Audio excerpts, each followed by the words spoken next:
What is going down, you awesome and war-torn camera geeks? Sam from CameraLegend.com, and we are back today.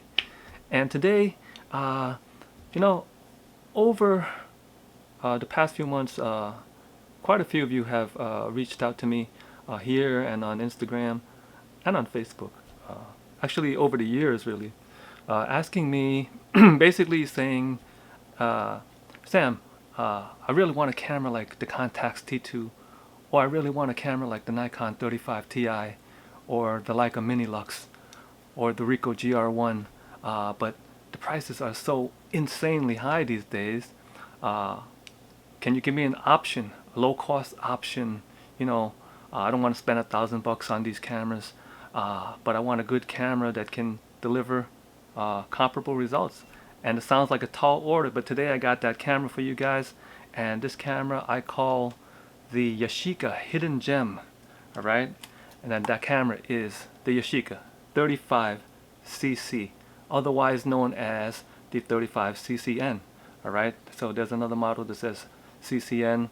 I don't know what differences are really, but pretty much the same camera. Alright, so this camera is a fantastic option for you guys. That's not going to break the bank. In fact, it's going to cost you probably 1/10 of a lot of those other cameras. But before we get into that, I want to show you guys my latest roll with this camera, and just so you guys can see what kind of pictures it takes and the quality of the lens.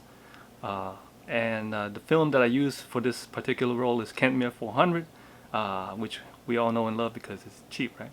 But it's good too. And develop the next haul. Alright, so afterwards we'll come back and we'll take this camera into the lab and dissect it a little bit with a little camera geek talk for you guys. And then we're going to, even though people say that this camera is hard to find, I'm going to show you exactly where to find it and how much it's going to cost you, right? So you don't want to miss that. First off, let's take a look at sample photos from the Yashica 35cc. Now, wait a second. Now, if this was Bret Michaels' Poison, I think we'd say, CC, pick up that Yashica and talk to me.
Alright, you awesome and beautiful war-torn geeks.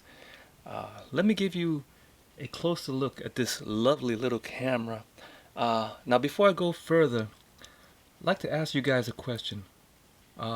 What is it that this camera has that premium cameras like the Contax T2, the Nikon 35 Ti, or the Konica Hexar, or the Leica Mini Lux, what is it that this camera has that those cameras do not have? That's an easy question for you hardcore camera geeks, right? But yeah, for the rest of you guys, basically the answer is this lens right here. It is a 35mm f1.8 lens, and that is a full stop faster than the Contax T2, full stop faster than the 35 Ti, faster than the Mini Lux, faster than actually this is almost unseen in these rangefinders from this era, right? So it's marginally faster than the Hexar, right? The Hexar has an f2 lens, and this one has the f1.8. Now, what is it that it doesn't have over those cameras? Well, it does not have autofocus. This is a manual focus, but it has a real rangefinder in there, which makes life very easy. And it's pretty much an aperture priority camera. So one of the big negatives of this camera is that there really is not much that you can do to manually override this camera, except for playing around with the ASA. You can use the ASA dial to compensate if you need to, but that's just about it. Not a big deal, really. Anyway, all right, let me give you guys a little tour of the camera. So as you can see, this is the glorious f1.8 lens. Looking around, it's fairly sparse. Another great touch on this camera is the inclusion of this lock right here, so you don't accidentally shoot. All right, so that's a great addition. You don't usually see that on these kind of cameras. All right, and that's pretty much it. I mean, take you for a little ride here. Oh yeah, another nice touch on this camera that I really like is that for the rangefinder, for the focusing, you got two of these, one on this side and one on this side. So that makes it nice. You know, if you're left-handed, you use this one, or if you're right-handed. Nice touch, nice touch. Really nice, actually. Really very nice little camera and capable shooter. Oh yeah, I forgot one more thing, very important for you guys. Give you guys a little treat right here. Let's pop this open. And all right, just have a look at it. Sorry if the light is a little bright here, but okay. We all enjoy seeing this, right? There you go. All right, nice soft shutter. Okay, really nice. This is a very nice camera for street work, and it's quickly becoming one of my favorites. All right, you awesome camera geeks. Now check this out. This is from the Camera Wiki page. It says about the Yashica 35cc. Sometimes it is wrongly considered part of the Electro 35 series of cameras, which have a larger and heavier body. So anyway, I know exactly what they're saying in that Camera Wiki page or whatever, but check this out. All right, now watch this. You see this right here? You see this right here? It says Electro 35. All right, now check this out right here. This also says Electro 35cc. So I believe that whoever wrote the wiki page, as I said, I understand exactly what they mean, because this is a true Electro, but I don't know if Yashica ever said this wasn't a true Electro. Now, a lot of you guys probably know this camera because this camera has been a staple for low-budget rangefinder photographers for decades, all right? So this is the legendary Yashica Electro GSN. And as you probably know, the lens on this camera is a 45mm f1.7. So it's actually, speed-wise, it's actually very marginally faster than the CC, but the focal length is 45mm. And in fact, most of these cameras, whether it's from Olympus, Konica, Ricoh, most of these rangefinders from this era are usually within that 45mm, 40mm range. All right, so this is what makes this one unique, because at 35mm you get that little extra wideness. Now, as I said, 35mm is not really all that wide in today's world, but as you can see in some of my photos there, it makes it that much easier to get stuff in. If you're trying to catch, if you're trying to get stuff, you don't have to move back as far to get it in with a 35mm lens as opposed to a 45mm lens, all right? I know what they're trying to say, but all I could say is you can't really blame people for mistakenly thinking that this is part of the Electro family of cameras when it actually says Electro 35 right there, all right? So I hope that was a point well taken. Okay, so in addition to not having much of a manual override in this camera. The only other negative I could think of is that it's not exactly pocketable. You know, it's shorter than the other Electros. It's nice and compact, but it's kind of thick.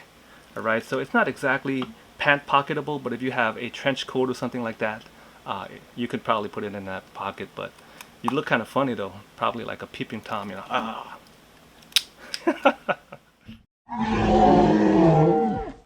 All right, so if you guys are interested in researching a little bit more on this camera, probably the best site that you can go to would be Stephen Gandy's Camera Quest. All right, so it's a very comprehensive review that he put on there and laid out really well. So check that out if you're interested in this camera. And for second tier, check out cameralegend.com. I will have an article on this camera for you guys too. It might not be there right now, but it should be up shortly. So keep an eye on the link below. Like that. Right? All right. Now, I've read that it is hard to find, and it is true. It is hard to find from dealers in the United States.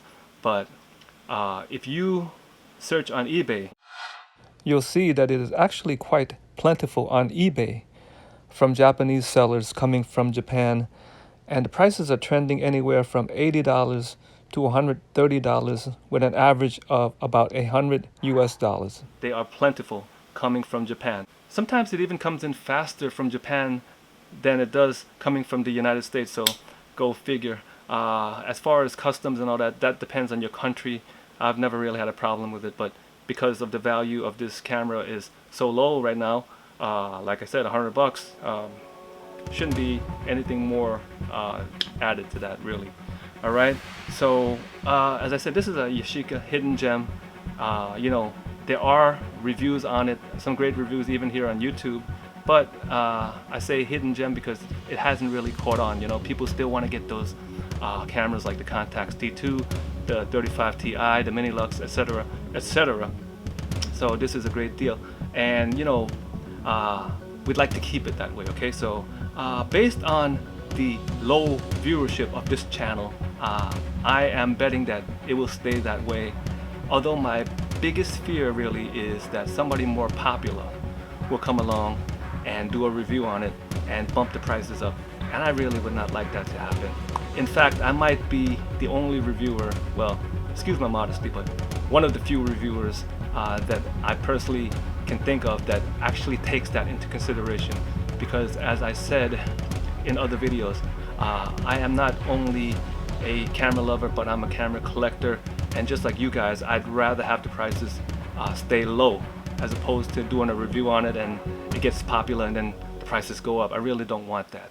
All right, so anyway, let's keep it a secret between you and I. All right, so thank you guys so much for watching, and don't forget, this is the place where the cameras are the legends. So as you know, I have reviewed some of the greatest cameras and some cameras that you maybe might not know. And if you enjoy content like that, especially to give a spotlight to a camera like the Yashica 35cc that doesn't get an awful lot of attention, if you enjoy that kind of content, don't forget to give the video a thumbs up, and if that subscribe button is still red, that means you haven't subscribed. Please subscribe, it will help me out a lot, and I do appreciate you, and in return I will continue bringing you guys the very best of the camera legends. Alright, so thank you guys so much for watching, and I will catch you guys next time on thecameralegend.com, and okay, stay still guys. YouTube channel. CameraLegend.com